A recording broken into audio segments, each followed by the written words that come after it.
சென்னை தியாகராய நகர் தொகுதிக்குட்பட்ட கோடம்பாக்கம் பகுதியில் வெள்ளத்தால் பாதிக்கப்பட்ட 1000க்கும் மேற்பட்ட பொதுமக்களுக்கு அரிசி, பிஸ்கட் உள்ளிட்ட நிவாரணப் பொருட்களை மாவட்ட கழக செயலாளர் தீநகர் சத்யா மற்றும் தீநகர் வடக்கு பகுதி செயலாளர் RS வேலுமணி ஆகியோர் வழங்கினார்.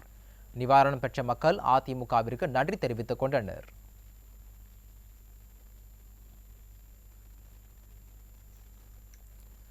சென்னை வேளச்சேரி பகுதியில் மிக்ஜாம் புயலால் பாதிக்கப்பட்ட மக்களுக்கு அதிமுக சார்பில் நிவாரணப் பொருட்கள் வழங்கப்பட்டன.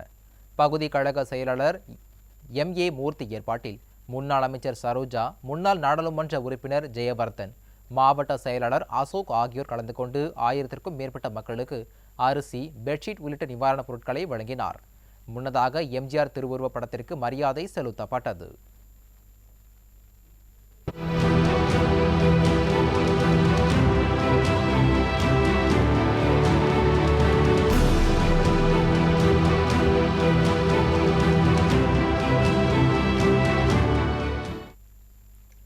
முன்னாள் முதல்வர் புரட்சித் தமிழர் எடப்பாடி K. பழனிசாமியின் ஆணைக்கிணங்க தூத்துக்குடி தெற்கு மாவட்ட செயலாளரும் முன்னாள் அமைச்சருமான SP சண்முகநாதன் மழை வெள்ளத்தால் பாதிக்கப்பட்ட பகுதி மக்களுக்கு அதிமுக சார்பில் உணவு தயாரித்து வழங்கி உதவிக்கரம் நீட்டியுள்ளார்.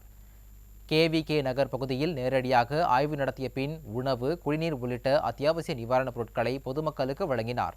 இந்நிகழ்ச்சியில் கழக அமைப்பு செயலாளர் N. சின்னதுரை உள்ளிட்ட முக்கிய கழக நிர்வாகிகள் பலர் கலந்து கொண்டனர்.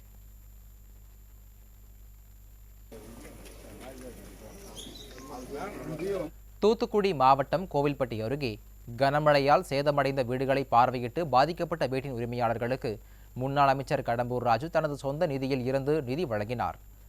மந்தித்தோப்பைச் சேர்ந்த ஜெயக்கொடி, சுப்பம்மாள், ஆறுமுகம் ஆகியோரது வீடுகள் மழையால் இடிந்து சேதமடைந்தது. இதனை அறிந்த முன்னாள் அமைச்சர் கடம்பூர் ராஜு நேரில் பார்வையிட்டு பாதிக்கப்பட்டவர்களுக்கு நிவாரணப் பொருட்கள், நிதியுதவி வழங்கி ஆறுதல் கூறினார். அப்போது கழக நிர்வாகிகள் உடனிருந்தனர்.